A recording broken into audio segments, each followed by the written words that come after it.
In a world where the news gets twisted, John and Tom stand tall, never wasted. MAGA hats on, they take the stage. With laughter and facts, they break the cage. Unsanctioned voices feel less and bold. Turning the tide, watch the truth unfold. Unsanctioned America, hear their call. With a duo on fire, they'll never fall. From the heart of the right, they bring the fight. Lasting through the night, shining light. Oh, debating the nonsense of the woke parade. With every punchline, conservative trade. They tackle the issues with humor and wit. In Unsanctioned America, they won't quit. So tune in tight, let the laughter ignite. As John and Tom class through the political night. Unsanctioned America, hear their call. With a duo on fire, they'll never fall. From the heart of the right, they bring the fight. Lasting through the night, shining light. So tune in tight, let the laughter ignite. As John and Tom clash through the political night. Unsanctioned America, hear their call. With a duo on fire, they'll never fall. From the heart of the right, they bring the fight. Lasting through the night, shining light. Oh, together they rise, wear their pride like a crown. In Unsanctioned America, never backing down. Unsanctioned America, hear their call. With a duo on fire, they'll never fall. From the heart of the right, they bring the fight. Lasting through the night, shining light. Oh, shining light.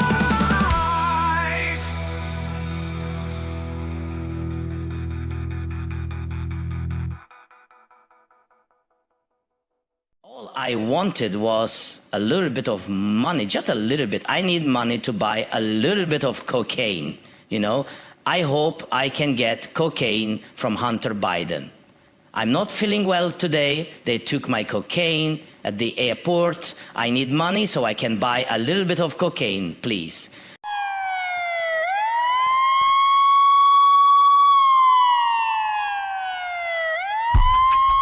Welcome to Unsanctioned.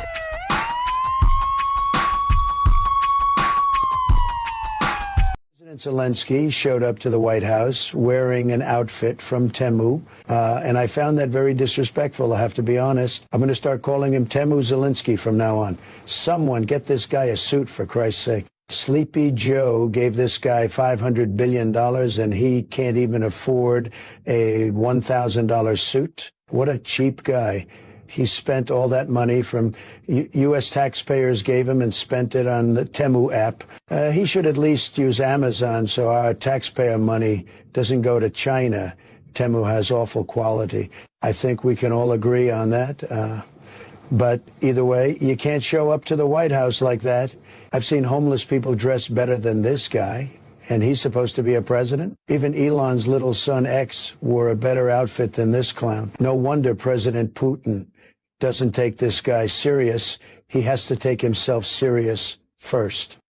You know, I would believe that that was real, John. And at the beginning, when I first started watching that, I thought it was real. Then I realized, and I was like, man, these deep fakes are getting really good. They're getting really good. No. Yeah, that was definitely not real. But I think the sentiment is one that all of America agrees with. The guy, I think that the charm has worn off of Zelensky, right? Yeah. No longer does he look like a leader fighting in a war with his country. Now he looks like an entitled brat of a leader who is expectant of our money and our resources. He's essentially become Ukraine. He and Ukraine have become Hunter Biden, and America is Joe Biden. Like, that's what he has become. And I think that we're no longer Joe Biden, and he's not going to be Hunter Biden. And that relationship is the same, right? If you look at the relationship between Joe Biden and Hunter Biden and the United States and Ukraine, it seems very similar. Yeah. And so that's come to an end We're going to talk about that today on America Unsanctioned. We have a new show for you. It's going to be a good one. We have a lot of information. We've been gone for a couple of weeks. I was out touring the Northeast and got a little sick when I got home. So it's been a while, but here we are, ready to go on March 8th, 2025. So here are the stories that we're going to talk about today. We have, of course, what you just saw. TEMU Zelensky needs money to party with Hunter. Trump wasn't first to criticize Zelensky. We're going to talk about that. Americans know who to blame for disastrous Ukraine meeting. UK finally ponies up to the tune of $2 billion. It seems like everything Trump does ends up the way that he said it would, right? No. U.S. stops military aid to Ukraine. What does that mean? Joint Congress speech causes mass TDS outbreak in D.C. as Trump drops mic during masterclass. Trump can't even list all of his accomplishments. FBI field office director resigns after hiding Epstein docs. Sane people call for Musk to be arrested. Not. Some people are, but they're not sane. Yeah. Mayor of LA facing recall. ISIS wannabe gets arrested. Honda moves Civic production to avoid Trump tariffs. And we did not forget about our good friend, Joy Reid. So we're going to talk about her and those tears that we all saw. Yeah. So we have a great show. We're going to start here in a few minutes. We're going to just do a quick prayer, and then we're going to get right down to the show. Lord, we are truly grateful. We are watching our nation rise from the ashes. We're watching the phoenix come up out into the sky. This is amazing to watch, to have a leader who speaks truth to power, to have a leader who inspires, to have a leader who instills respect around the world, to have a leader that we can take our. We've all been so anxious, had so much anxiety. And of course, the only way that we can get rid of this anxiety is by putting everything in your hands. But at the very least, by putting things in your hands, we know that you must have picked this guy, because finally we have a sense of release, a release of pressure from all the terrible things that we saw happening to our wonderful country. And so we pray that things continue in this direction, that our economy grows, that our security grows, that our happiness grows, that our families continue to grow and begin to grow again, and that this country does become great again. And we look forward to all these things in your name, Lord Jesus Christ. Amen. Amen. All right. All right, let's take it to the start. Get started.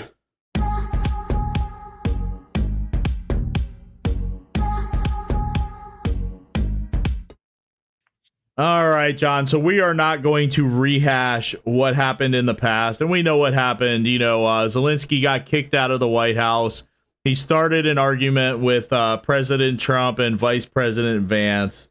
Not smart on his part. And then, you know, the president had a point. He said that, you know, it seemed that Mr. Zelensky was ungrateful. Well, the Democrat media was quick to jump on President Trump and Vice President Vance.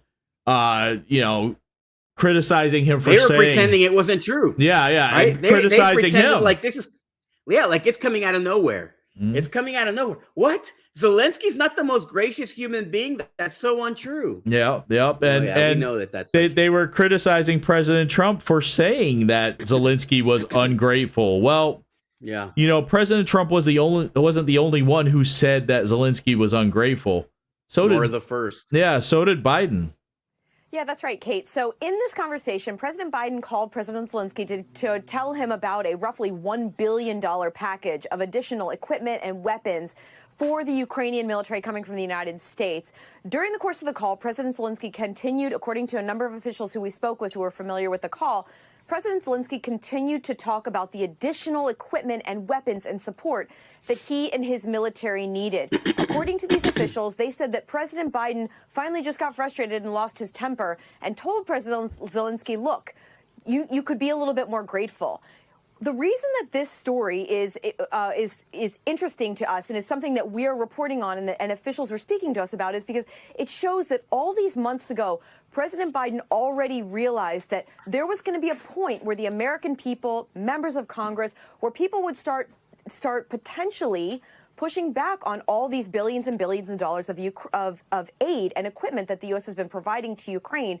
And he knew that the narrative out there needed to be that the Ukrainian people and President Zelensky were grateful for it if this was the support.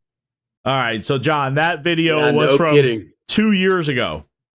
2 years ago, NBC was reporting this. And, you know, now they're acting like this is so strange that President Trump would call Zelensky ungrateful.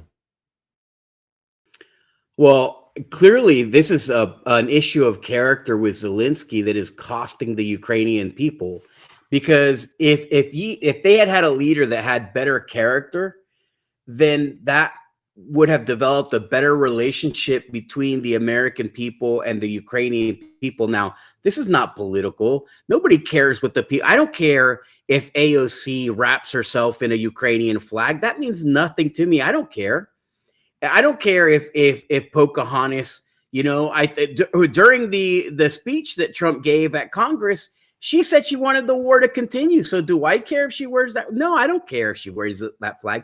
What I want as an American taxpayer is if I'm going to be funding a war, it better be a war for a good reason. Peace better not be an opportunity at that stage. But it is an opportunity now, and Americans are watching Zelensky take peace and throw the peace. It's like a plate with peace on it that Trump handed Zelensky, and Zelensky threw it back in his face. Yeah, the way a spoiled child does with a meal. And that's his character, and we get it. Zelensky wants to win a war through the time and treasure and the people itself, the blood, American blood and European blood, to win that war and be his own country's George Washington. But the difference between Zelensky and George Washington is that George Washington was a man of character, and Zelensky does not appear to be. So he does not, you know, he's not going to get the buy-in. And I think that a Ukrainian George Washington needs to step up, and things are not going to get better. Things are only going to get worse between the Ukraine and the United States as this progresses, unless there's a leadership change in the Ukraine. And I foresee that happening at some point in the near future. God, I hope so. I hope so, because, John, you mentioned it right there.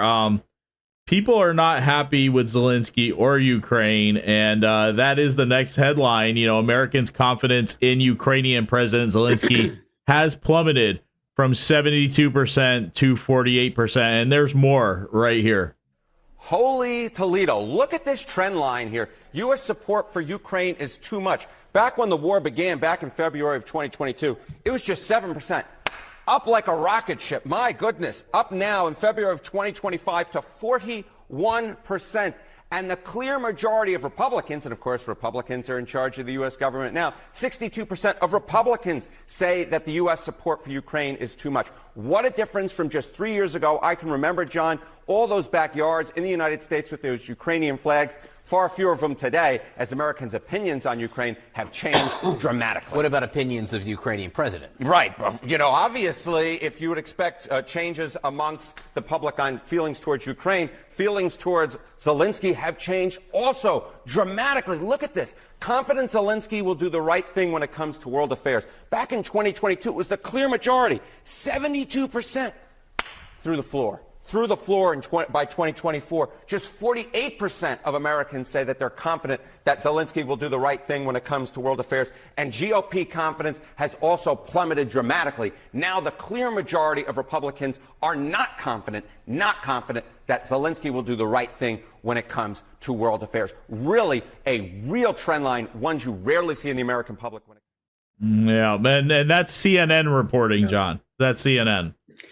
Well, aside from the fact that this presenter appears to have Tourette syndrome, I think that this is first of all, he's already presenting falsely that the Americans had all American, Ukrainian flags in their backyard. He's talking about Virginia. He's talking about, the Washington, D.C. area. That's where they had Ukrainian flags. And why? Because that whole apparatus, the whole political apparatus did that.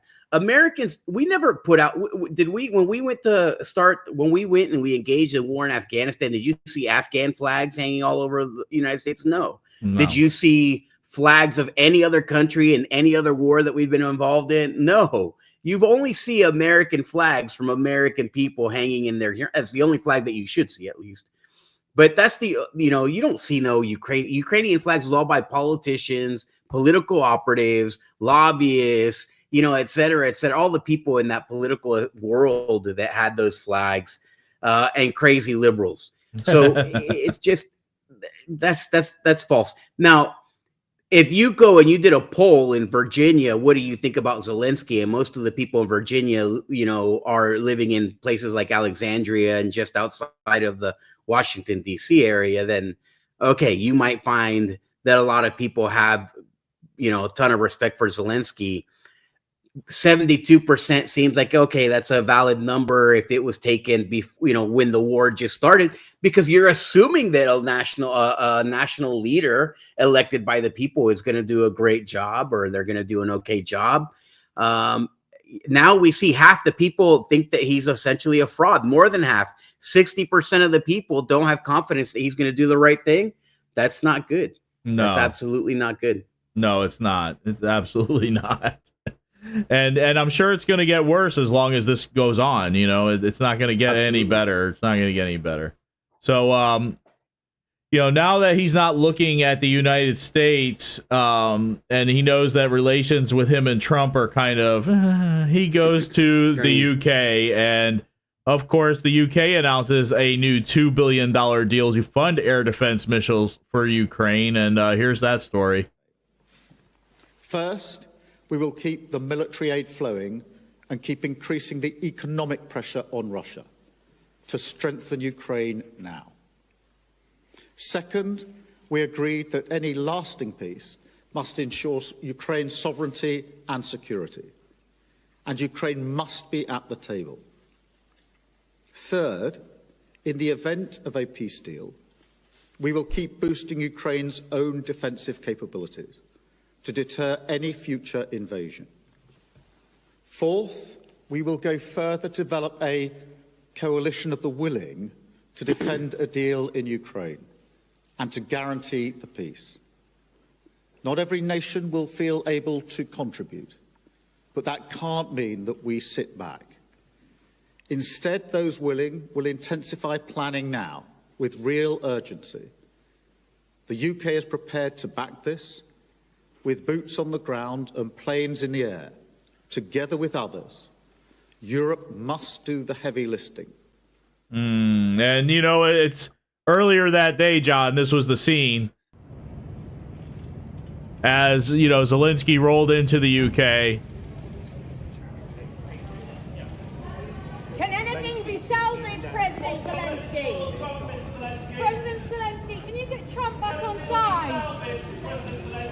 Big hug. This is the most unauthentic. Can you get Trump back on side? This guy, first of all, notice how the UK reporters, it's all about Trump. They have no interest. They don't care. They don't care about this guy. This guy is a wet cuck, who, and this, if you asked how many people think that this new UK prime minister, you can't even tell them apart practically, except for the suit. How many people have confidence that he's going to do the right thing? You'd probably get the same number of people that lack the confidence in this new UK prime minister as they do in Zelensky. But let me say this about him. Number one, the guy is a total BS. Basically his whole hand was fed to him by Trump. They had no choice but to do exactly what Trump told them to do. Now, they might act like they're stepping out on their own, doing whatever. No, that is foreign policy by delegation. Trump delegated the hand to him, and that's the hand that he's playing. So that guy is not acting on his own, right? It's okay for the UK to spend $2 billion if they're going to send boots on the ground to Europe. And I don't mean that Trump told him what to do. What I mean is that Trump played his hand, right? And now that's a desperation move. This guy's waiting for the river to make any kind of thing happen, and it's not going to happen. He's going to lose at the end of the day. I doubt that the UK is going to send boots on the ground, although he said with others, he's really speaking with the United States. If Europe were to send a force, that would be disaster. You would see the left get swept out into the ocean the way they have been in the United States. Yeah. Well, John, They'll this is the thing, with them saying they're going to put boots on the ground and they're going to put planes in the air, they want to perpetuate this war. And the more that they contribute to this war, the closer we're going to get to World War III. That's the issue at hand. That's what's really happening here. And shame on the UK for committing $2 billion to this war effort. Everyone should cut off funding to Ukraine at this point until he's willing to sit down and broker a peace deal. End of story. Yeah. I think so. I think that the strategic play that that they're making, at least that they may say that they're doing, and I can acknowledge, is that by prolonging the war, by causing more casualties to Russia, they are essentially kind of beating their future ability to wage war, right? Like they're making it harder and harder for them to wage war in the future. But really what they're doing is militarizing Russia. What they're doing is getting their capacities restarted. They're using old stuff and they're going to have to make all new stuff. So they're modernizing them. Are they causing them disruption economically? I don't think that they are. I think that Europe consumes more in Russian energy than they are giving aid to the Ukraine. So imagine Russia is selling more energy to the European Union than the European Union is giving to the Ukraine in aid for this war. So do Europe have more at stake here than Russia does? I mean, Europe is the ones that are there entrenched in this war. This is a war that's happening in Europe. And if Europe is giving more money to Russia than it is giving to Ukraine, what are their expectations for victory to the Ukraine? Yeah. And if they don't believe that the Ukraine can actually win the war, then why not settle for peace as quickly as possible? And hopefully you can keep a status quo, you analyze and you react. I think that they are not doing a great job. I get it. Go ahead, cause as much damage to Russia as you possibly can and it is purely a geopolitical type of strategy mindset, but cause as much damage to Russia as you possibly can. That means the loss of a lot of lives. Use this as a proxy war if you think it's going to be to your benefit. But at this stage, it's not hurting Russia that bad. It's hurting the Ukraine far more than Russia. And if the United States is not paying for it, now it's also going to begin to hurt the European economy. It's not going to go to a pretty place, right? You don't want to lose. You don't want to fight a proxy war and lose. Yeah. Yeah, absolutely. And this is Europe's proxy war. Yeah, absolutely. Well, John,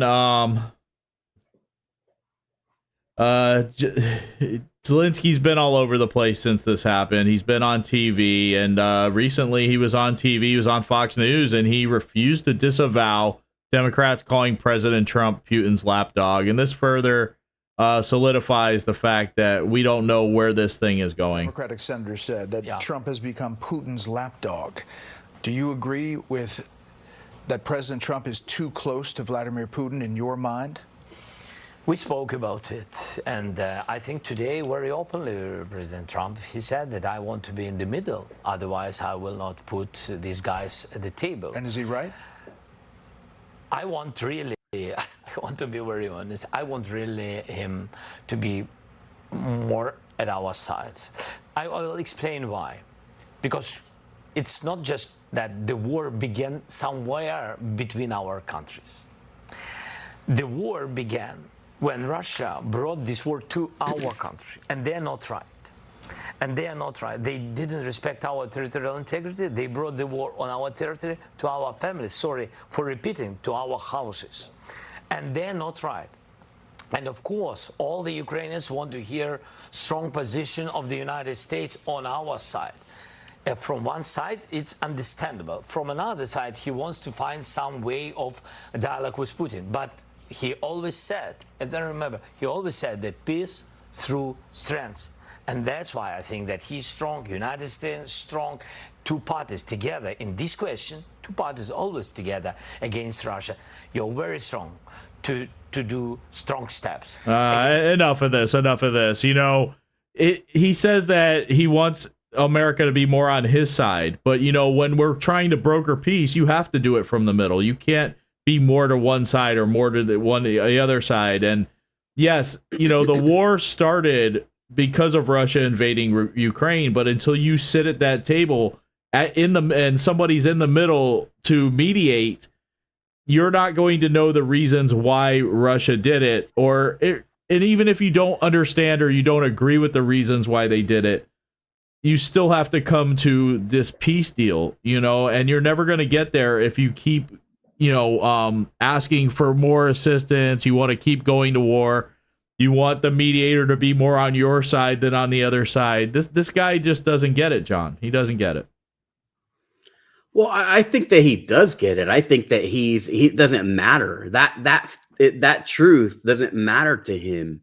The fact is that he's the leader of one country, and it's like, you know, this is a lawyer. If he's being the lawyer for the Ukraine, he's only going to fight for that position. He's not going to be reasonable. Yeah. Right. And there's so much at stake that people shouldn't expect for him to be reasonable. But when there's lives at stake, now we're not talking about pride. There's lives at stake. Millions of people have lost their lives. At some point, you got to be reasonable. It can't be about pride. He has not come to terms with the fact that the Ukraine is going, if everything were to remain the same, the Ukraine would lose this war. And so he's trying to prevent that, right? Yeah. So right now he's still fighting a phase of the war that is now over. He's fighting early stage of the war emotionally, where he's saying we need to win. He wants the United States to be on our side so that we can win. We need to win the war. We need to push Russia back, even if that's at the negotiating table. That's the only part in his mind that has evolved, where let's do it at the negotiating table now, and you be on our side. Trump is like, I don't care about Ukraine, and I don't care about Russia. I just want peace. Your people are dying. I don't have a huge vested interest. That's Europe's thing. Europe has dropped the ball because they're encouraging the war that they can't win, and they can't win for you. And it's a big mess, and it just needs to stop, right? Yeah. At the negotiating table, once you've stopped killing people, once things have settled down, number one, it gives everybody a chance to retool, rearm, redo a whole bunch of things, right, during a ceasefire period. But if you get the peace, then you can negotiate. He's saying, and this is somebody who has obviously the best intelligence in the world. He knows exactly what's going on. He's saying that the best deal that Ukraine is going to get is going to be at the negotiating table, not on the battlefield. If Trump thought that Ukraine could win that war, then Trump would be helping Ukraine win the war instead. Yeah. But Trump does not have confidence that Ukraine can win that war. So settle for peace now. Right? It makes sense. And he's such a practical approached person in these things it makes perfect sense. Now, Ukraine is the victim of this war in more way than one. Russia did start the war by invading the Ukraine, right? It took the Crimea, it took Russian-speaking areas, regions of the Ukraine, and so on. However, Russia was also being bullied by NATO and American policy. When in the 80s, when they talked about NATO, and when they talked about the evaporation of the USSR, and it would become all these former Soviet socialist republics would become their own individual countries, that NATO would not expand towards Russia. That was the deal. Yeah. And clearly 3 Baltic states in the north have become NATO. You have Poland, Hungary, Romania. I mean, these are former satellites of the Soviet Union. They've all become NATO, and NATO was having it was a conversation about the Ukraine. Was the domino, the first domino that got pushed over, right? If you look at Georgia, the little country on the Black Sea, also, I mean, same thing. They tried to get it to join NATO, and then they lost pieces of it. So, Russia has been saying that we'll go to war to protect our, our borders, just like we're not going to be Joe Biden on our borders. So, this is a complex war that actually started probably in about the 90s, by trends that were going on in the 90s. And people like George Bush, who had a lot to do with it, with his foreign policy, and Donald Rumsfeld, that they were probably planning for this war happening now. No. And for them, obviously they were big beneficiaries of war. I think that it's their foreign policy that survives that led to this, instead of a new way of thinking that was beyond this. And then what Trump is trying to do is reset the clock for a new type of international diplomacy and international order that does not benefit few people with basically benefit a few warmongers at the cost of millions of lives of people around the world. Yeah. So I mean, I can appreciate that. Yeah. And, this is something, like you said, it's perpetuated. Russia has their reasons. It's the same reason why we had the Cuban Missile Crisis back in the day, was because Russia was going to put missiles down in Cuba, and we were worried about our borders. It's the same deal with Russia, worried about NATO putting missile silos in these countries that surround their border. Absolutely. Imagine if Russia put missiles in Mexico. Yeah. Right. Or if China put missiles in Canada. China practically controls, the Chinese Communist Party practically controls Canada now. So imagine if China put missiles in Canada. That seems like a far more realistic outcome under under Justin Trudeau. Yeah. What would happen? I mean, I would be in favor of taking a lawnmower and to completely taking over Canada. That's all it would take, is a lawnmower or two. Yeah. So, but absolutely, I would absolutely be in favor of that. So how can you blame Russia for starting a war with Ukraine? Although what's clearly visible in this war is that Russia is not a great war power. No. Right? If Ukraine can basically somewhat stalemate, right? They're losing. That's, to be honest, they're losing. But if Russia can delay them a victory in this, if Ukraine can delay Russia a victory in this war, and then get to the negotiating table and have essentially a stalemate, Russia is no longer a war fighting nation that is on par with the United States, the way it was perceived in the 1980s. And I doubt China is either. And the only things that they really have that they can really compare against the United States would be nuclear armed missiles. Yep. And then that presents a very dangerous situation where you're tempting people, in order to have any kind of possible victory, to have nuclear weapons, to use nuclear weapons. Yeah. Well, President Trump has cut off that aid to Zelensky. That's done. Zelensky had posted to X that he's willing to, that he's looking for peace now. We'll see where this goes, John. God only knows. Hopefully it goes to peace and they do come to that negotiation table, because this can't keep going on. It really can't. But well, not much has happened since when they had their argument in the White House and now. Yeah. Right. Yeah. Not that much, except for Trump, stopped aid. Yeah. So not much, now Zelensky's saying, I'll sign it. I'll sign it. Show me where. I'll sign it. I'll sign it. I'll sign it. And Trump is holding it over his head. Yeah. So we'll see what happens. Yeah. Hopefully this next week we'll see. Show. Yeah. Hopefully in the next show we'll be reporting that they've reached this deal, but we'll see. Some people that we can't seem to reach a deal with is Democrats, John. And, President Trump had his big address to Congress, the State of the Union. But prior to that, the Democrats were plotting and scheming on how they were going to attack President Trump and the Republicans. Their first salvo was going to be these videos, John, and they're really crazy. We thought at first it was just Mark Kelly and Tim Walz doing these videos where they released the same message at the same time. We're calling it a puppet video. Here, let's look at a little bit of this. When I will immediately bring prices down starting on day one.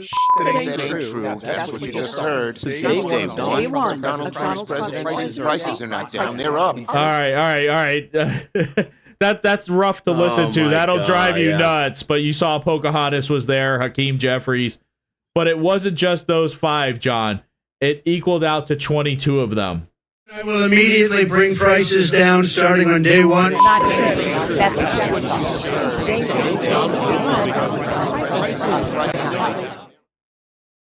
Oh my God.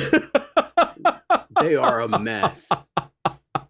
They are an absolute mess. They have nothing of value to say. They had one. I mean, they're probably using a communications consulting firm.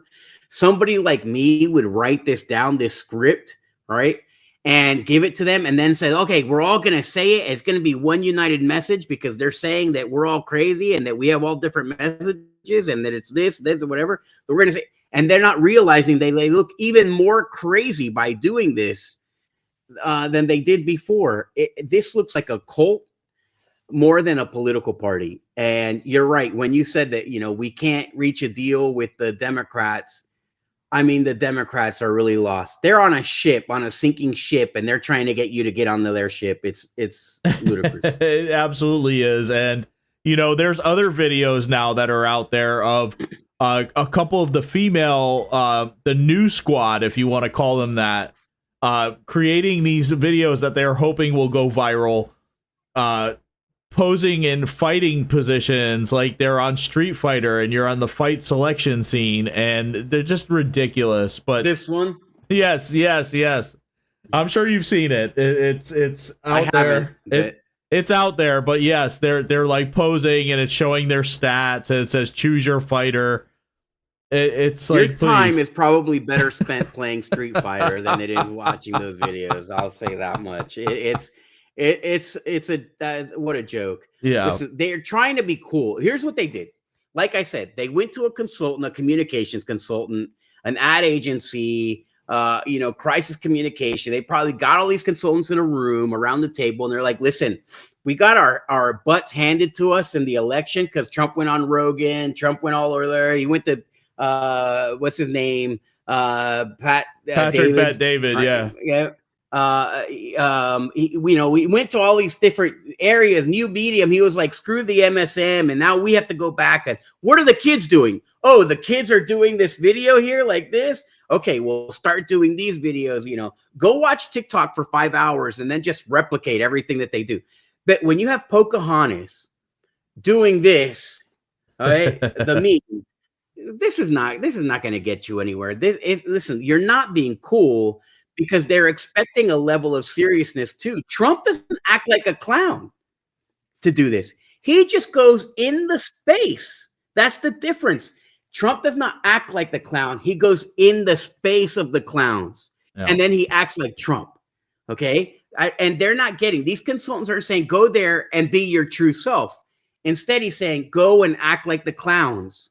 Okay. And so you don't think that those clowns can tell that your nose is not red or that your shoes aren't big or whatever? No, they can tell that you're not the same type of clown they are, and you're just being completely a fraud, and everybody knows that you're a fraud and you're acting. And besides, I'll give the Democrats a free piece of advice. The American people don't want dancing clowns in Congress. What we want is leaders who act authentically, who speak authentically, and who we can trust with our country and the future of our families. Yeah. Okay. Feel free to send me a check for that piece of advice. Okay. And I'll give you another piece of advice. That's what Trump is doing. Just follow what Trump does. It doesn't matter what an idiot you are. Just act like yourself. Tell the American people the truth. And then go everywhere you can and access and expose yourself to them. Yeah. And you'll see that people will begin to have a little bit more faith in you than they have now while you're trying to be actors and celebrities.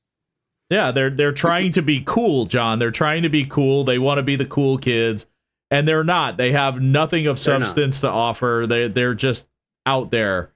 But President Trump had an historic address. It was the longest address. Amazing. The longest address, I think, ever, they said. I think it was longer than Bill Clinton's historic address that he had that was very long.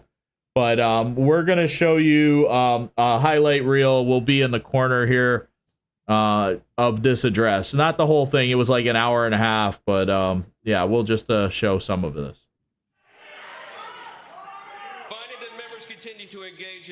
Oh, look, I got really small in the corner. So this is when, and you pause it for a second, this is when, during the speech, Al Green has a, I don't know, some kind of epilepsy fit. And he starts screaming, whatever, being an idiot. He gets escorted out of the room. I mean, they should just, I mean, you can go ahead and hit play, but basically that's what's going on here. They escort him out, and they should have escorted him out. Yeah. This is the worst kind of behavior. If you think this makes you look good, it does not. It makes you look horrible. It makes it look like you've already lost, right? Yes. It makes it look like you've lost the fight. And now this is like you're swinging for the fences after you've lost the fight, because this is not good. This is absolutely not good. It's what a terrible, terrible representation. It's on the record. This is the one that this is not like the average one from 15 years ago. This is one that everybody's watching. The whole world is watching. Yep. And everybody's disgusted by this behavior. Yes. What a shame. It is a shame. It's an absolute shame. And this is what we get from our modern Democrat Party, you know. But this is the thing, John, you know, Blackula here, he hasn't seen this much media since the 70s. So he's loving it, and we're gonna get to that. True. That's not true, Tom. He was in those Geico commercials. So I don't think that's true. I think those Geico commercials got him a lot of attention. Yeah, they probably did, but yes, this is all they have, John. They really have nothing to offer. So yeah, let me go forward with this. Yeah, this is him getting kicked out.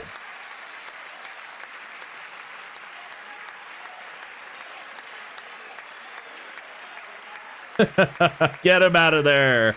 And we have ended weaponized government where, as an example, a sitting president is allowed to viciously prosecute his political opponent, like me. How did that work out? Not too good. Not too good.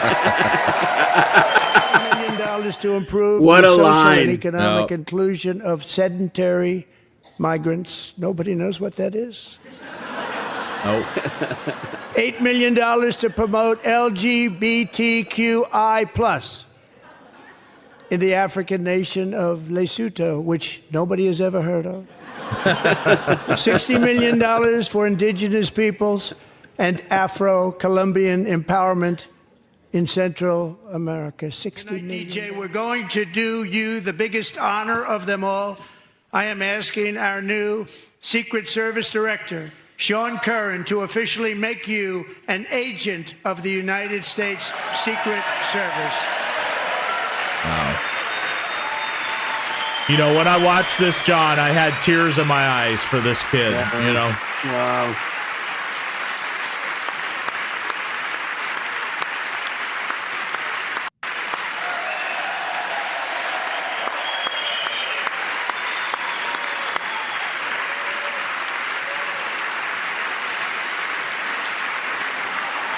Oh, man, look at that. Yeah.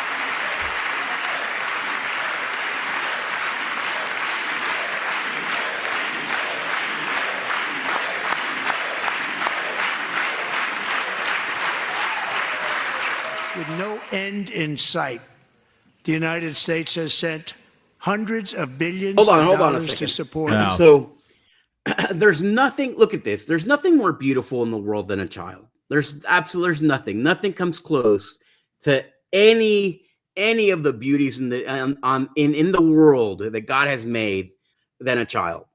And here's a dad, right? Look at that dad. If you look at the dad, the guy's wearing a Texas shirt. It looks like Texas, right? Yeah. And a do-rag. That guy is authentic. Is he going to act like a clown in somebody else's space? If you go to that guy and you're a Democrat and you're trying to talk to that guy, but you're trying to be him. You're trying to mirror what he is instead of just being yourself. Do you think he's going to respect that? Of course not. And now you're looking at a picture of the American man there with his child. He's got real issues, right? You're talking to that guy, and Democrats see him. Oh, here's a black guy. I'm going to go and I'm going to pretend I'm a black guy if I'm not. Or I'm going to go there and I'm going to try to act ghetto because he's a black guy and he's wearing a do-rag, right? And you go there. And this guy's only thinking, I have a son that I love, and my son has brain cancer. That's my concern in this world. And and these are my real issues. These are people with depth, right? The American people are real people. And these Democrats, they just see your surface. They see your skin. They see, oh, you blue hair, you're a transgender, whatever. Okay, fine. What, go transgender, right? It's always fake. Yeah. It's always like this fake stuff. And that's why they're losing. Trump does not care. Trump doesn't give an ounce of a damn about this man's race or anything else. He only cares about what his son is going through. He cares about the human aspect. That's why people love Trump. That's why people loved Clinton, because they had the same perception that Clinton made it feel, although Clinton was an actor. The difference is Trump is not an actor. Trump genuinely, he cares about people. And you can see that in these types of moments. Yeah, absolutely. Absolutely. Ukraine's defense with no security, with no anything.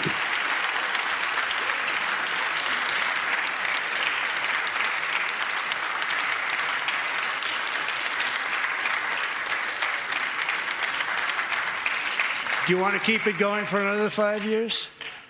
Yeah, you would say Pocahontas says yes.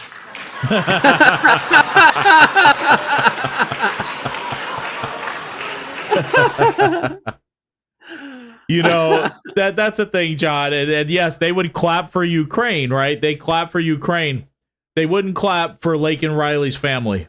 They wouldn't clap for little DJ Daniel and what happened there when he's hugging Sean Curran when he gives him his deputy's badge that he's a official member of the Secret Service. They have nothing, and they're just showing their immaturity and their deep TDS that they have when they're sitting in that chamber, and they can't clap for Lake and Riley's family. They can't clap for DJ Daniel.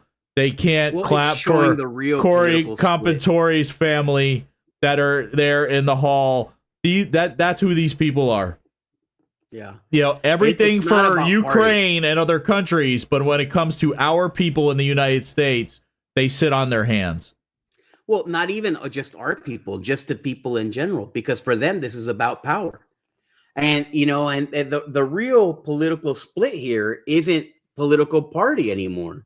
The Democrats aren't representing a political idea or ideology. They're representing power. They want power. They have a goal. Their goal is power, right? First, because they've lost. That's what they've lost. They have to regain that before they can even attempt to have an ideology. And the Republicans, some of them are in the same thing. They've lost all their ability to have power. Now it's all in Trump's hands. Yeah. Now they fight, they pull, they whatever, they kind of pretend, but now they're realizing even the jerk off representatives who are rhinos are now getting, like the sun comes out when it first rises in the morning, and you get that first sunbeam of warmth, Yeah. It's touching them too. All the stuff that Trump is doing, that sunbeam, all that good works, the goodwill of the American people, which is like, you can feel it, right? In the environment, you can just feel it in the ether. It's out there. The people are happy. People have a sense of confidence in their country. The whole thing has changed.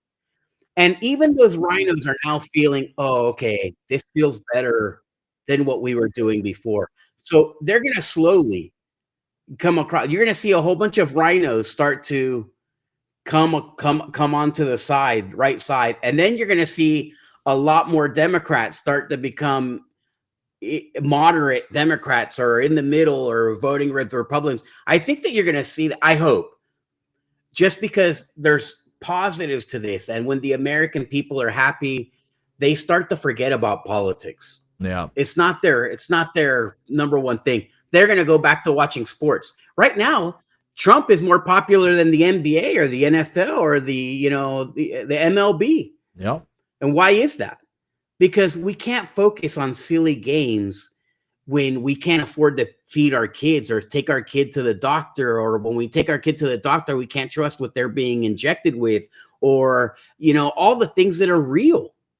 Your kid crying in your arms because they're sick and they have cancer in a tumor in their brain, and you can't do anything about it. That puts a real sense of hopelessness. And you want to see people fight, they'll start to fight when they have to protect their kids.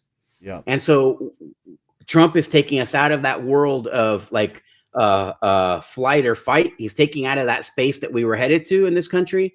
And now he's moving us back into a space where we can relax, move away from politics. The American people will do that. And hopefully these guys will come together in the middle somewhere and start running this country with some honor and dignity. That would be a great outcome. And I think that this shows that the American people want that, because if you look at the reaction by the American people to the speech, even Rick Santorum, who hated, Senator Rick Santorum, who hated Trump, the first thing that he said was this was a dominant speech. And I don't think that he just meant that it was dominant over the Democrats. It was like a dominating speech over the sentiment of the country. It was big. Yeah. And you know what, John? I think that's the great thing about this version of Trump this time around. 2.0, I'm going to call it, this second term. In the first term, I think he tried too hard to bring together Republicans and Democrats and even placate a little bit to the Democrat Party. This time around, I think he realizes that he can't do that. It's not going to work. Look at what they've done to him, over the last 8 years. He's just coming out with his agenda. He's being himself. He's not trying to placate to these people. He's not even paying them an iota of attention or time. And I think it's working in his favor. Huge. I'm so glad that you said that, because I thought when you started saying that, I thought you said that he was being too combative the first time. No, not at all. Yeah, I think you're he wasn't. right. I think that he wasn't. He was not he was holding back last time. Yeah. And he was holding back, but it may have not been the right time, because now he realized that the reason that he was holding back is that he wasn't telling the American people all the stuff that was happening in resistance, right? Yeah. Now the American people found out for themselves. It's not a matter of, oh, well, Trump's not telling the truth or not. The American people saw it with their own eyes, and now they're behind him. Yeah. And they want him to be Trump 2.0. Absolutely. But like I said, John, Blackula there, Al Green, he hasn't seen this much media attention since the 70s. Truly, I mean, now he's calling on articles of impeachment over this because he got kicked out of his the speech here. Here he is. And I was making it clear to the president that he has no mandate to cut Medicaid. I have people who are very fearful. These are poor people, and they have only Medicaid in their lives when it comes to their health care.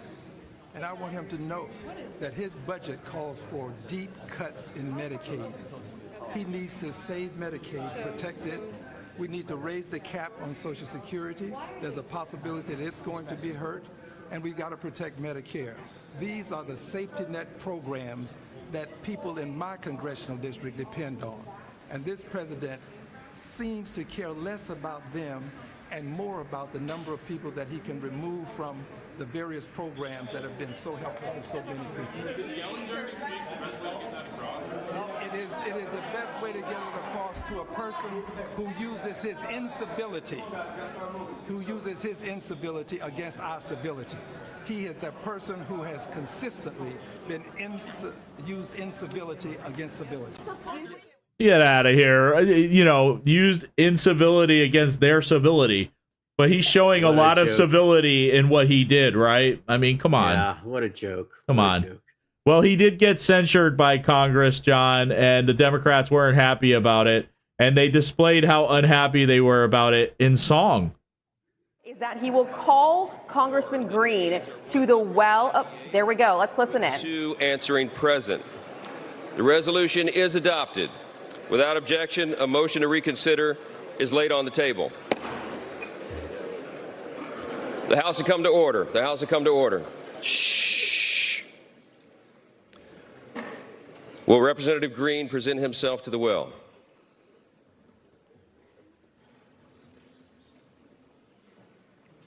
What a joke. I mean, it's all choreographed, too. This By is its the adoption problem, of is House that they Resolution choreograph 189, all the this. House has resolved that Representative Al Green be censured, that Representative Al Green forthwith present himself in the well of the House of Representatives for the pronouncement of censure, and that Representative Al Green be censured with public reading of this resolution by the Speaker.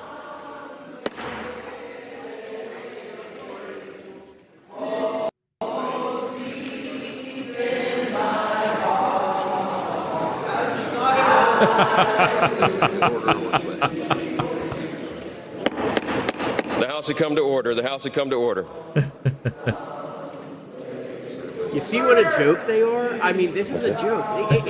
Listen, if this were, they're actors. If this were real, it would be great. You know, like if they did anything with a sense of genuineness, it would be great. But they can't bring themselves to just be real.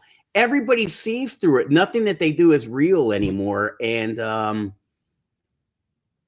it's just ridiculous. Now it's embarrassing to watch. I'm embarrassed for them. Yeah, absolutely. And it gets worse, John.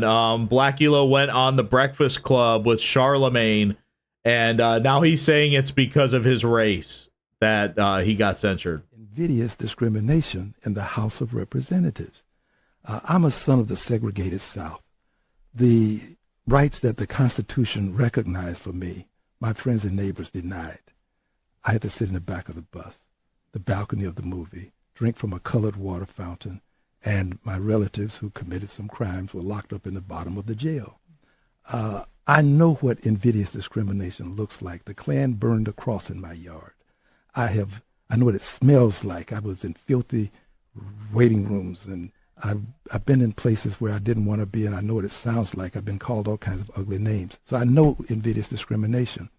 And when the Speaker decided that I would be removed, and then there was this motion, this resolution to censure me, it became obvious to me that I was not being treated as others were. Mm-hmm. And candidly speaking, it is invidious discrimination, harmful discrimination.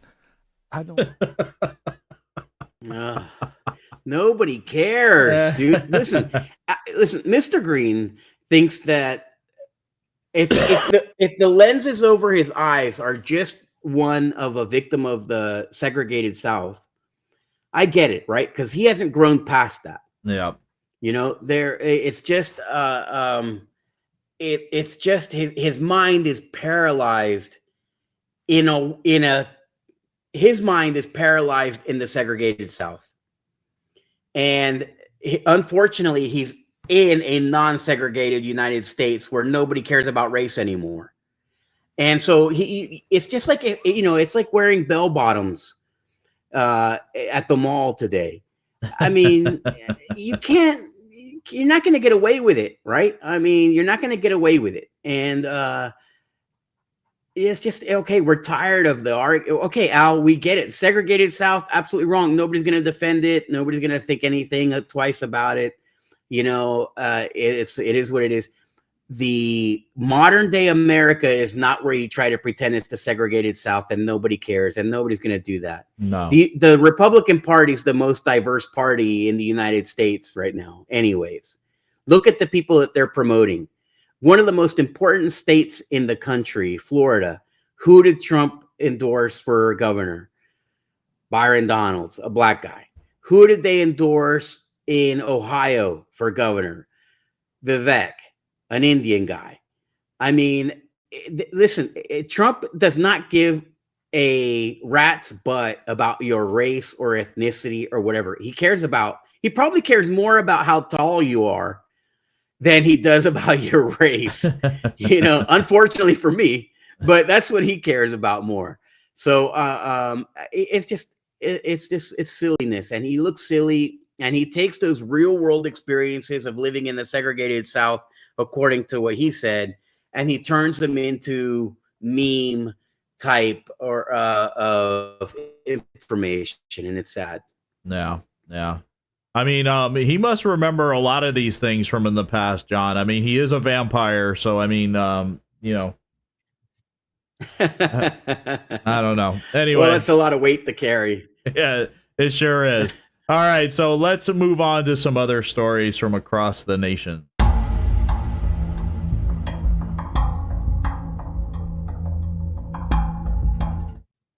All right, so we start off with this very interesting story, John. You know, we heard about the Epstein documents being held up in New York. Well, guess what? The head of the FBI field office in New York resigns after the Department of Justice accused his office of hiding thousands of Epstein documents. So who's in charge at the New York FBI field office? Who's withholding Epstein docs from the Attorney General? James Dennehy is running the show there. There he is. This is the guy who emailed his whole staff to dig in after Trump took office. And don't forget that James Comey's daughter is an assistant U.S. attorney for the Southern District of New York. She worked on the Epstein and Maxwell cases. She's kind of knee-deep in this. Epstein was facing sex trafficking charges in Lower Manhattan. Where's all that paperwork? The FBI seized computers, surveillance videos, banking records, file cabinets, and photographs from all of Epstein's properties in New Mexico, the Virgin Islands, Palm Beach, and in New York. The Justice Department also gave Epstein a sweetheart non-prosecution deal 17 years ago. Where are those files? The Bureau of Prisons. Where are those files? You remember where Epstein killed himself? I asked Bill Barr about that, why everything seemed to go wrong that night. When I first heard all the information and all the coincidences here, I was suspicious. What were the coincidences? I mean, those were a lot of coincidences. Well, one of the cameras was out. Right. He was supposed to have a cellmate. The cellmate left. They didn't replace the cellmate. And the guards who were supposed to check him every half hour didn't check him. My EMT source said he was on the scene immediately to pull Epstein's body out to the morgue. And when he got to the cell, he saw 7 people there touching Epstein's body. Yeah, lots of questions surrounding Epstein's supposed suicide. But these documents, hopefully they will come to light, John, eventually here. Pam Bondi says that that's on the way. We'll see. We'll see what happens. I'm going to wait to see. I'm not going to, you know what? I celebrated too early on this already. I'm not going to get caught twice celebrating early. I would hate to be one of those influencers who walked out with the binders only to have nothing in those binders. Yeah. You know, I mean, that is just, I'm going to wait and see. Let's wait and see when we get it. And if not, we got to start complaining about it because Trump is releasing it, then go ahead and get it done, no matter what it means. Yeah. Well, Pam Bondi is blaming this New York office for why the holdup. I don't know why they called in the influencers like DC Drano and Libs of TikTok and had them come and get these binders when there really wasn't that much new information in them. I understand the need to redact I don't know the victims, you know, but really, like was said prior, there wasn't any new info in there. So let's get some of this info out there. Let's know who these people are, and hopefully they are prosecuted, you know. Let's see that. But we'll keep it in New York, John, for the next story. And wouldn't you know, deranged Democrats are now protesting at Tesla dealerships. Here's some footage. Oh, actually, that's the headline. Oops. I forgot to put that up. Here's the footage.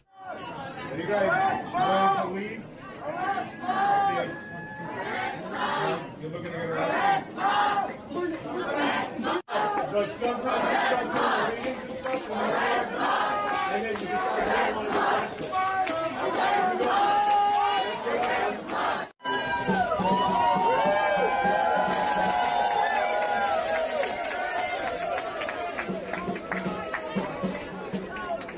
They're doing this off.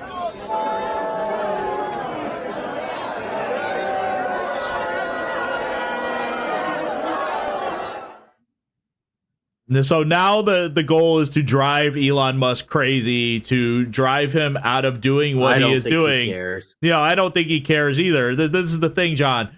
Those are professionally printed signs. These are not things that someone made at their house from supplies they got at Walmart. These are professionally printed signs. At first I was going to say these were just jobless losers that don't have anything better to do, but obviously this is their job. This is their job. They're being paid to be there and do this. And Elon Musk was on Joe Rogan's podcast. He did say that he is afraid for his life at this point, but he's not worried about these people. He's not worried about this stuff. So they can keep doing it. They just continue to make themselves look ridiculous. They continue to show that they have a poor reaction to losing, and that's what this is.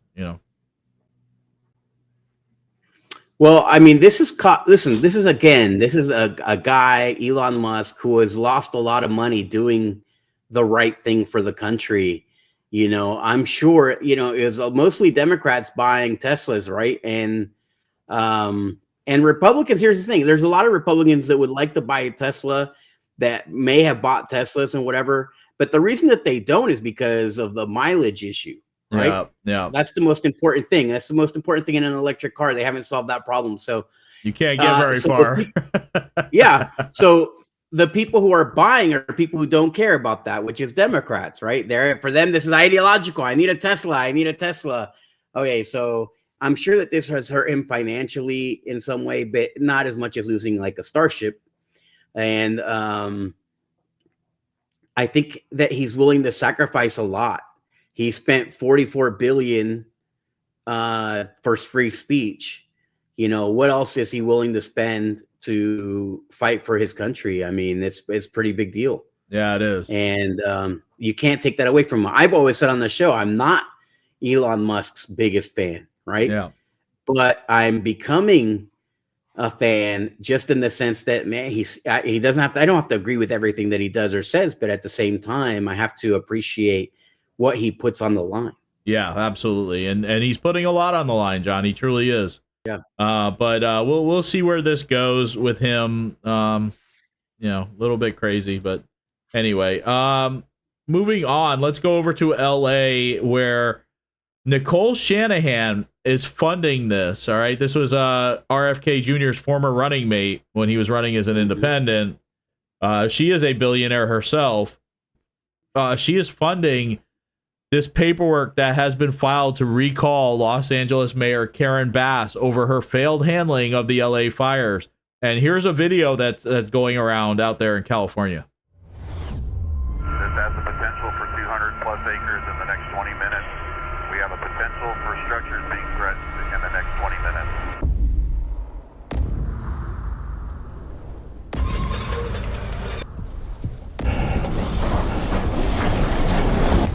Trying to contain those massive Los Angeles wildfires.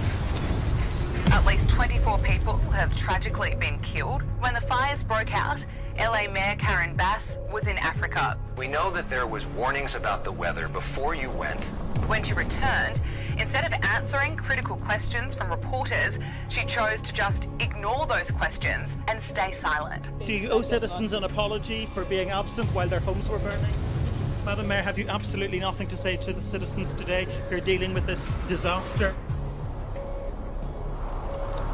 We'll accept home blame, right? So at the LA Times, we endorse Karen Bass. That's a mistake, and we admit that. There are calls for Karen Bass to resign, and those calls are getting louder.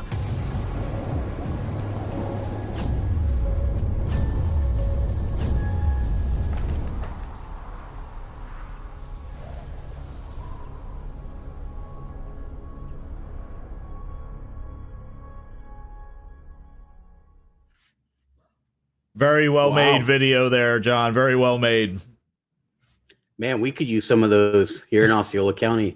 So I think that Karen Bass is a victim of her own stupidity. She was in, first of all, what is the Los Angeles mayor doing in Africa? Yeah. Right?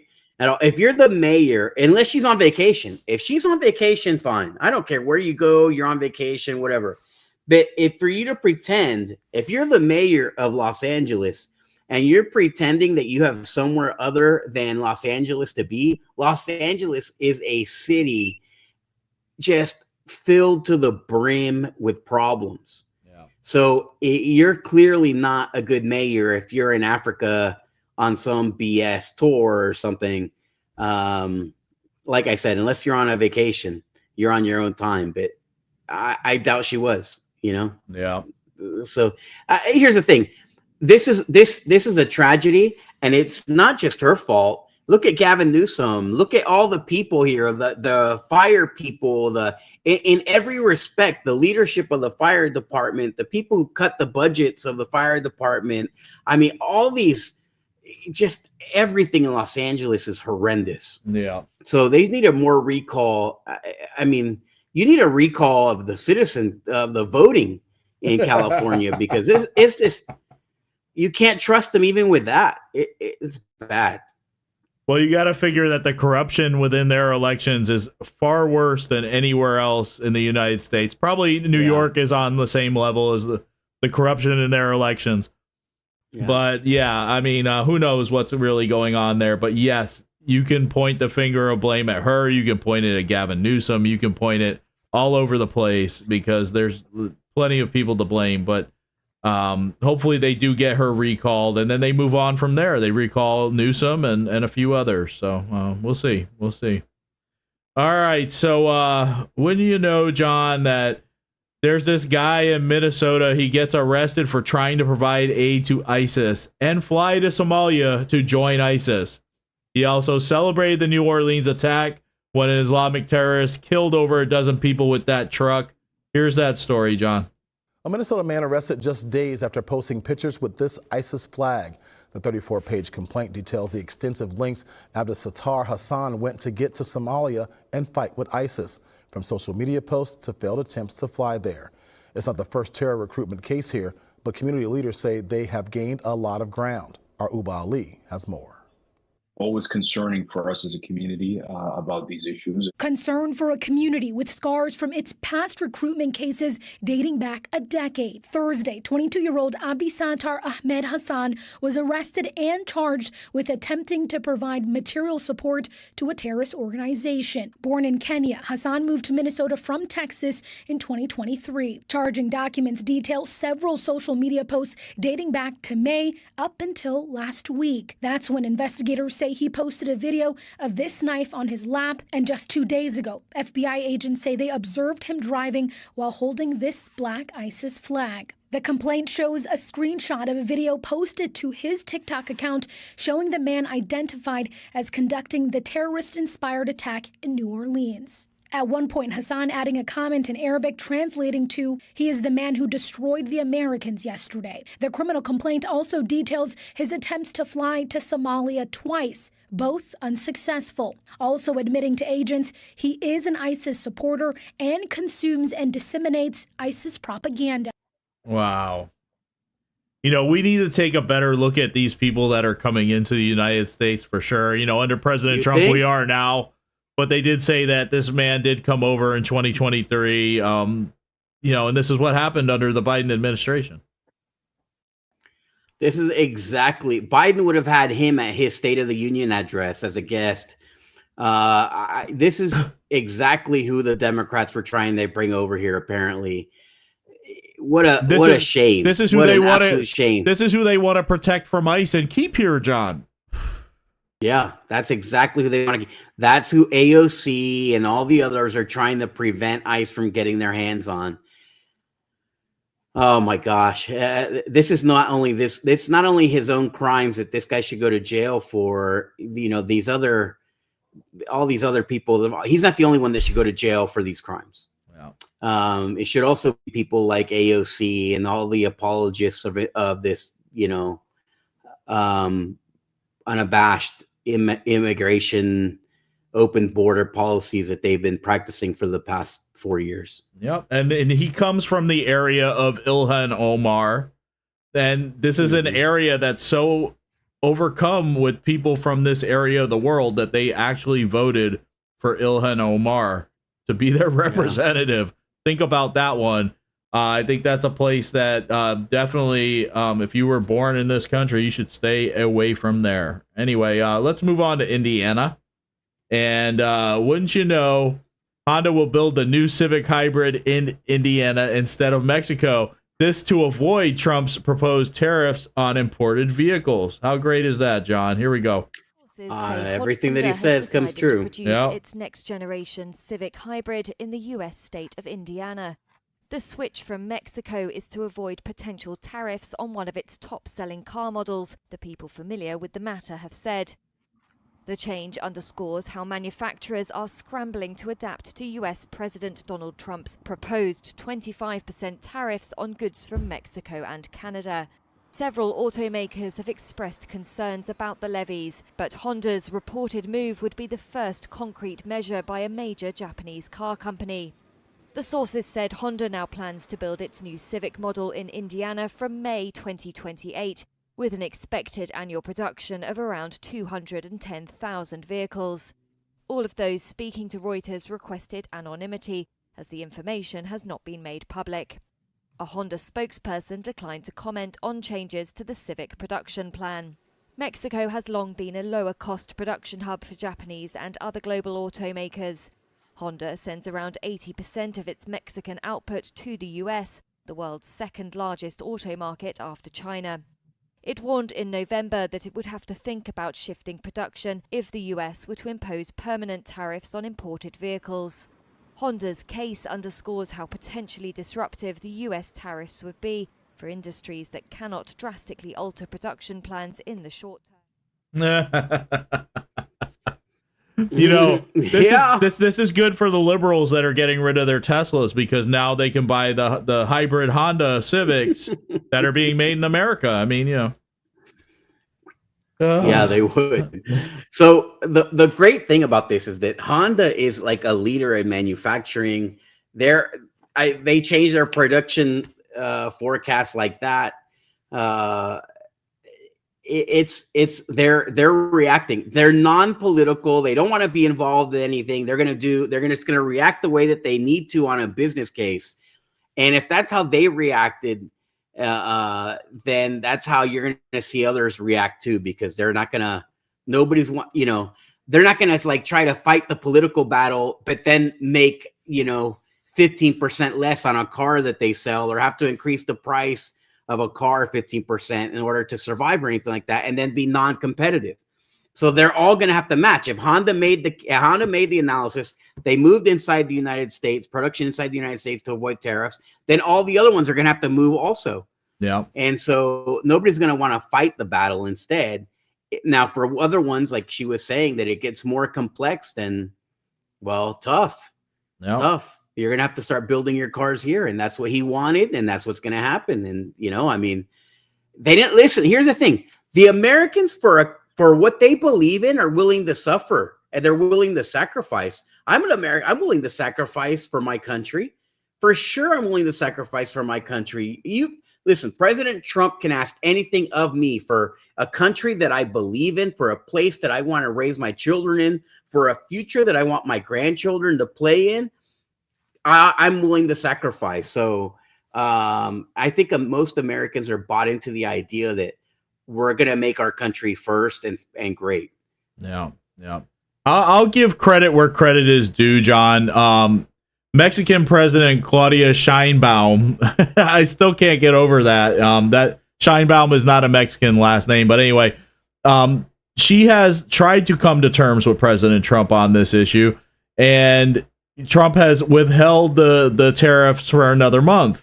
But on the other hand, you have Canadian President Trudeau, who is encouraging Canadians to take American goods off the shelves and not vacation in the United States. And we see the result of that. They showed a video, I saw it on X, where they went into a Canadian liquor store. They removed all the American liquor off the shelves, and the store looked like it was going out of business. There was no product on the shelves. So I don't know how these store owners are going to make money when they have no product on the shelves, because most of it is made here. But, we'll see where that ends up. But, yeah, the tariffs are going to work. People that say they're not going to work, They don't know what they're talking about, because obviously we see that happening already with the superconductor story we talked about on the last America show, where they were moving here to the United States. And now we see Honda moving some of their production to Indiana. I mean, come on. Well, I mean, I think that the tariffs may have gone into effect already, even on Mexico. Did they get delayed another month? Yeah, they got delayed another month because she worked out a deal with Trump, and Trump said if they continue this working deal, that they could potentially offset these tariffs, at least on Mexico. Well, yeah. Well, here's the thing. First of all, Canada has no cards whatsoever. Canada has fewer cards than ISIS does. I mean, they're irrelevant when it comes to an ability to impact anything. Everything that they do has more of an impact on the Canadian people than it has on the American people. No matter what kind of retaliation that they might take, it hurts Canadians more than Americans. Any retaliation at all is basically an intensifier of whatever America does. Yeah. So I wouldn't recommend that they do anything. Of course, Justin Trudeau is like you mentioned, they tried to stop buying these products and whatever. just stop already. Yeah. But I'll say this. So Sheinbaum, I'm not a big fan. I won't give her any credit because she runs a narco state. Yes. So, you know, she has a lot to prove before I would give her any credit whatsoever. Yeah, she's working with him, but that's because the Mexican people also are not political. Yeah. They don't give a damn. They don't want to have anything to do with the political fight. They know that they want to feed their kids. They know that they want to have a job. They want to be able to reach prosperity. So right now, what Sheinbaum is doing is trying to prevent a revolution in her own country by trying to assuage the impact on those everyday Mexicans who are just trying to feed their kids rice and beans, and the political class of Mexico, which are extremely corrupt, intertwined with the narco statism, and trying to find the resolution to all these problems. So she's bringing everyone together to try to make a problem. So she's trying to avoid looking like an idiot and being an idiot, as you know, as a result of what she does by involving everyone. So I mean, good for her. Well, yeah, that's why I give her that credit, John, because Trudeau doesn't even have enough sense to do that. You know what I mean? He's going to be an idiot and look like an idiot at the same time. Oh, right now he's enjoying some Canadian privilege. You know, it's like white privilege Canadian style, which means that you're so irrelevant that you can think that, you know, everything that you say, no matter how idiotic, it doesn't matter. And that's the story of Trudeau's life. Yeah. Well, which really, I can't say it's white privilege anyways with Trudeau, because he's the son of a Cuban dictator. But. Ooh. Well, speaking of white privilege, John, and someone who really believes that exists, and we couldn't ignore this. Great segue. We couldn't ignore this, John. We couldn't ignore this. You know, this did happen like maybe 2 weeks ago. We weren't on the air to talk about it, but we could not ignore it. We had to talk about it. Joy Reid lost her show. They kicked her off the air. Boo-hoo, poor Joy Reid, and now she's breaking down in tears now that she's been kicked off MSNBC. She claims... Hold on, Tom.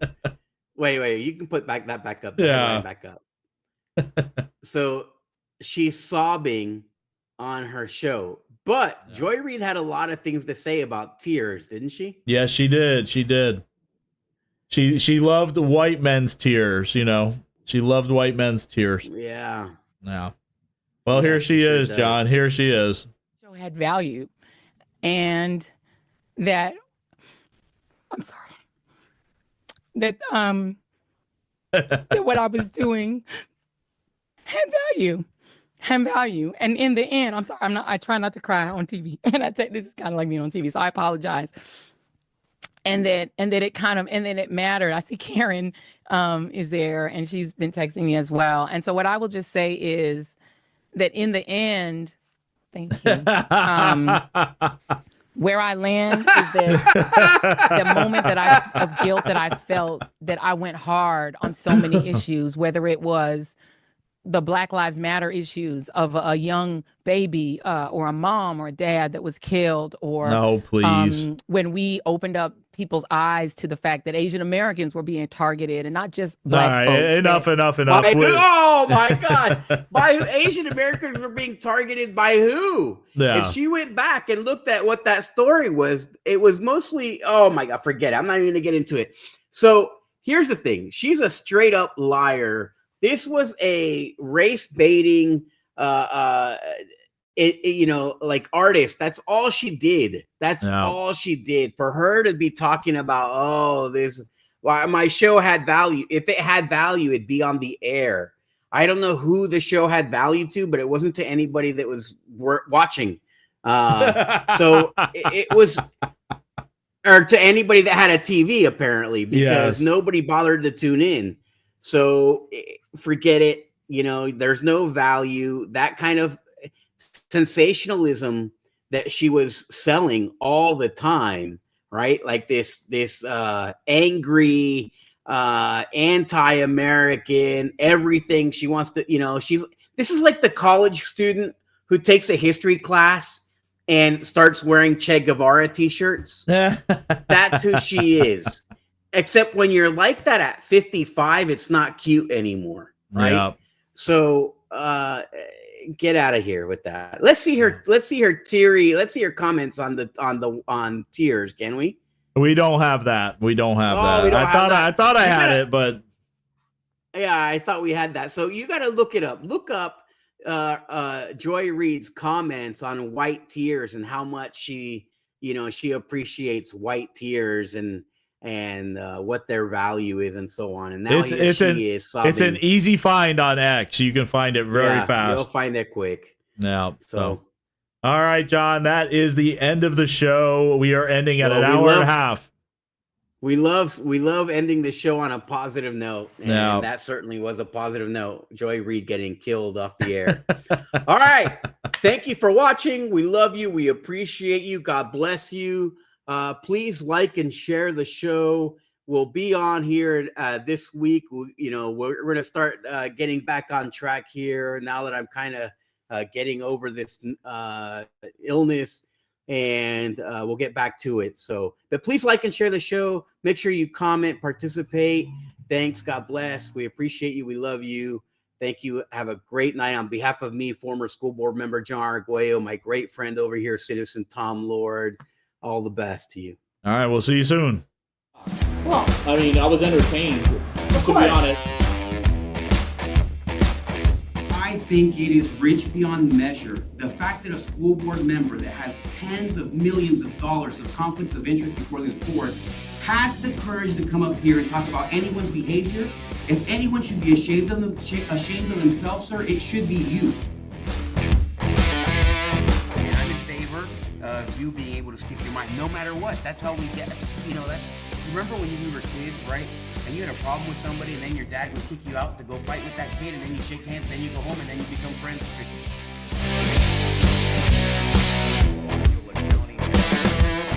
Disgust when they're trying to, take this word and give it meaning that it doesn't have. Like our entire country needs to go through a fasting. You see all of these new age hippies, right? They're constantly fasting. They're doing starvation diets, or they won't eat for this, or what is it called? Like some kind of intermittent fasting. It's not just us, and not just fans of President Trump, MAGA Republicans. We're not the only ones that see it.